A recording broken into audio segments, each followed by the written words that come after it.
everyone.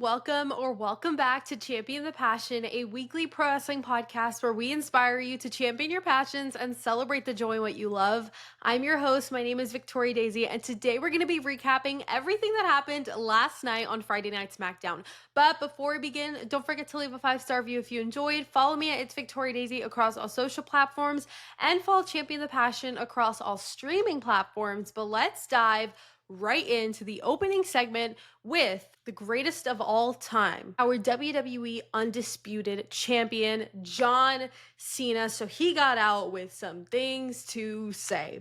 He started off by saying that wrestling's Mount Rushmore is John Cena, John Cena, John Cena, and John Cena.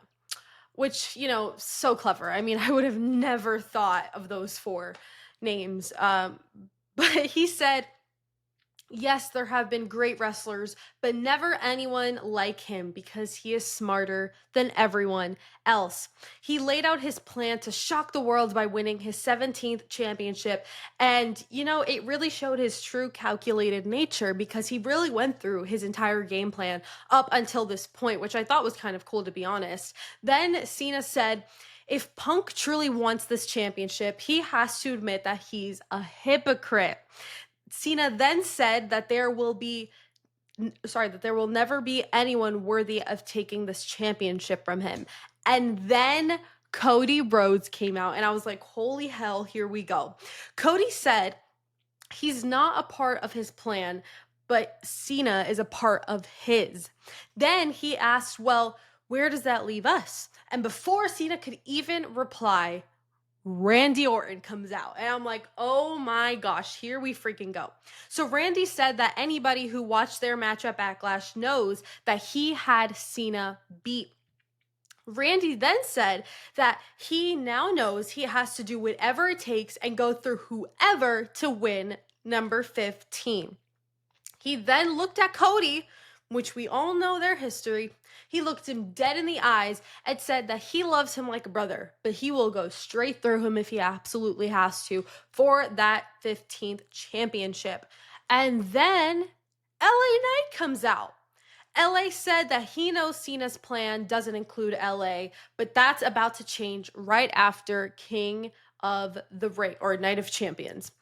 But then, oh my gosh, the hits just keep on hitting because Ron R-Truth Killings came out to attack John Cena on the entrance ramp and continued to make his statement. And I love that we are getting this from R-Truth. I love this serious side of him after chopping off his hair and officially becoming Ron Killings, which, to be honest, everyone's still calling him both. Like, sometimes they'll call him R-Truth, sometimes they call him Ron Killings, whatever kind of floats your boat. I don't think he really cares that much, but at least we know it's this new era where he is not Mr. Nice Boy anymore. He's not naive, he's not funny, he's getting to business, and he's putting his foot down on the things that he needs to, and I love that for him. After, we had our first King of the Ring tournament Fatal 4-Way qualifier match of the night between LA Knight, Randy Orton, Carmelo Hayes, and Aleister Black. Now, this was a fantastic match. I loved this matchup between the four of them. I thought that they all worked so well together and had so many great spots, especially Carmelo and Aleister kind of really ate it down, and I really loved that. But of course, what's a match without shenanigans? So Bronson Reed and Braun Breaker came out to attack LA Knight. And for a second, I thought that Carmelo Hayes was going to win because he was about to do a splash. But then Randy hit him with an RKO. 1, 2, 3. He won the match and is now qualified for the semifinals of the King of the Ring tournament, which I was like, you know what? I'm happy that Randy got that moment. Obviously, Carmelo could have used the win, but it's okay. Randy's kind of on the ups again, and I can't complain. After, though, it was some tea time because we had a Jacob Fatu segment. So he said that just because you're family doesn't mean you have to be a snake and take all the credit. He then said that Solo said he would be nothing without him. Then he said he's all gas, no brakes with it. And then, guys, Solo Sikoa pops up on the screen. He said that this time last year, Jacob was nothing until Solo made him something, until he turned him into a superstar, until he put money in his pockets. He then said next week he will be in the middle of the ring and he's willing to take back Jacob Fatu only if he can say 4 words: I love you, Solo. After that, he said that he brought him into this world and he can quickly take him out of it. And I just have to say, I am freaking living for this feud that has just kind of started. There's been cracks in their relationship for a while now, but I think those cracks are getting bigger and bigger. And hopefully we get their big match at SummerSlam. I think that would be really epic. We still have about a month and change left. I think we have like 47, 46 days, something like that, until night 1 of SummerSlam. So I think having a really big match like that between Solo and Jacob, possibly for the United States Championship, I think would be so much fun. And I hope that the feud even goes past SummerSlam if that's where they're going to do it, if not Night of Champions. But I just hope this is something that lasts for a while because we all know how Bloodline stories go.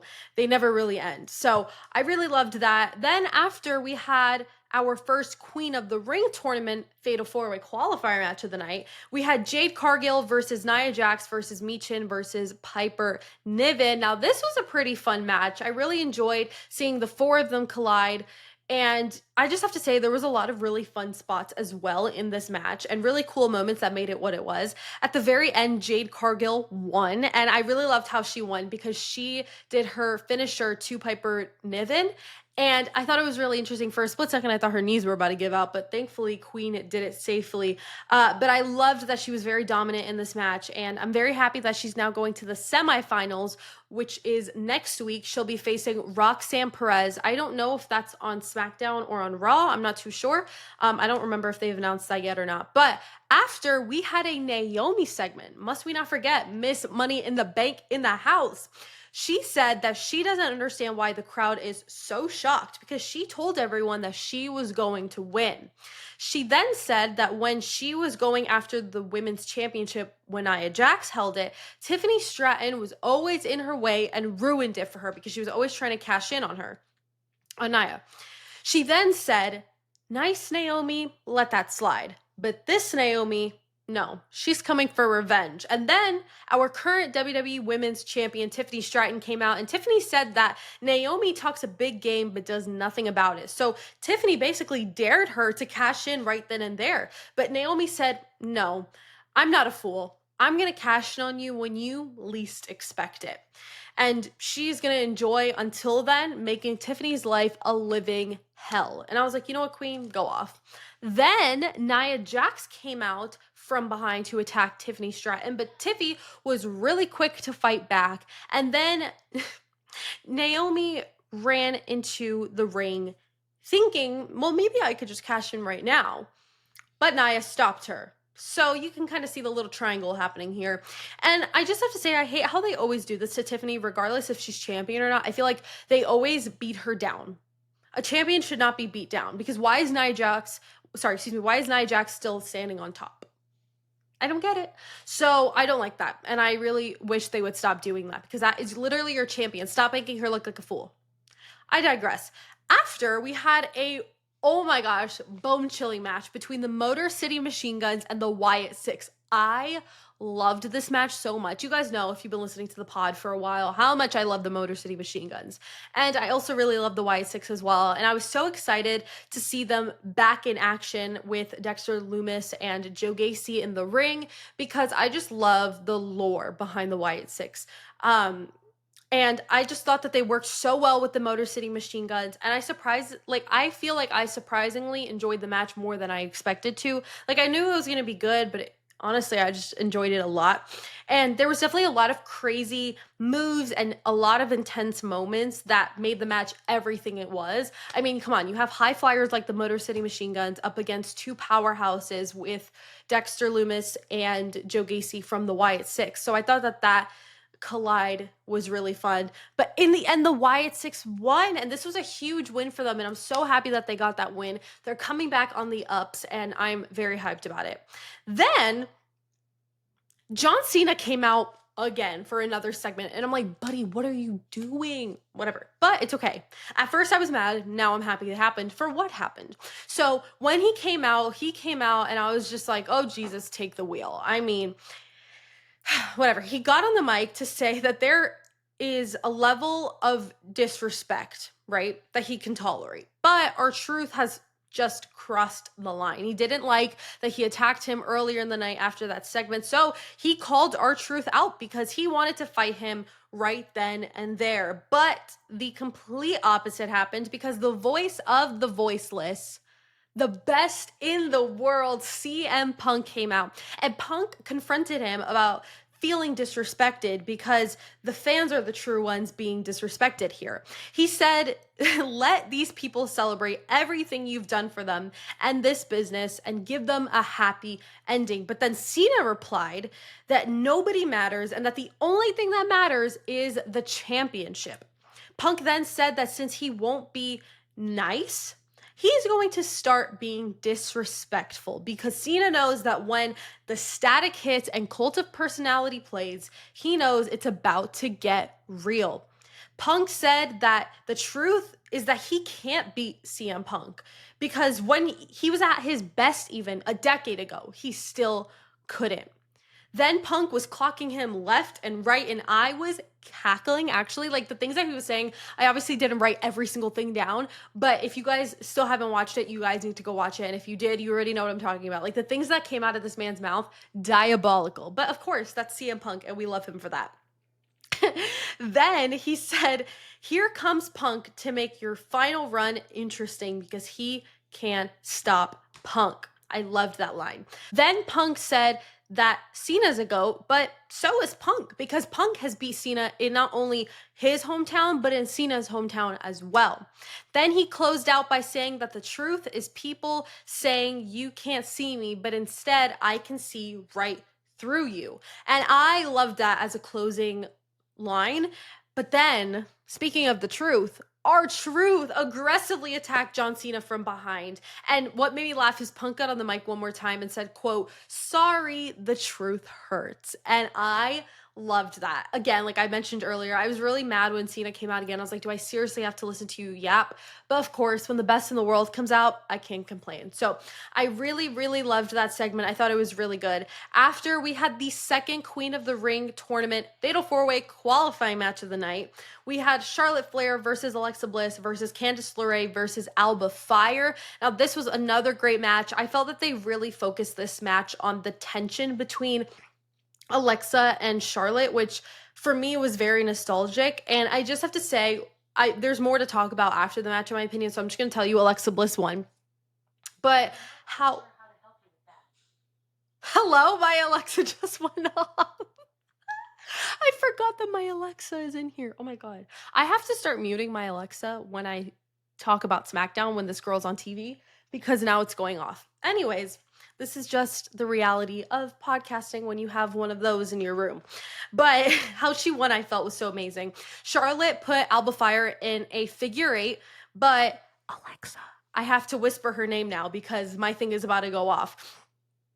Her actions basically said, you can do your little submission, but I'll get the job done quicker. So what she did is she hit Candice LeRae with a Sister Abigail DDT, 1, 2, 3, pinned her. And Charlotte was like, what the hell? I had Alba in a freaking figure eight, but you know what? That's what you get. You were too slow. I'm sorry. Bliss got the job done quicker.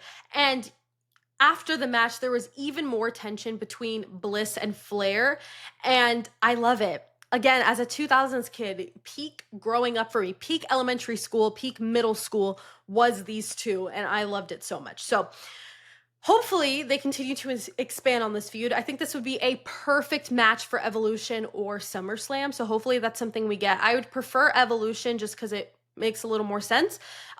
But we'll see what happens. Then the last match, the main event of the night, was the second King of the Ring tournament Fatal 4-Way qualifier match between Cody Rhodes, Shinsuke Nakamura, Andrade, and Damian Priest. Now, this was a crazy match with crazy moves, people going through Slim Jim tables. I mean, there was so many times where I was on the edge of my seat because I simply thought somebody was going to win every 5 seconds. Like, it was that good.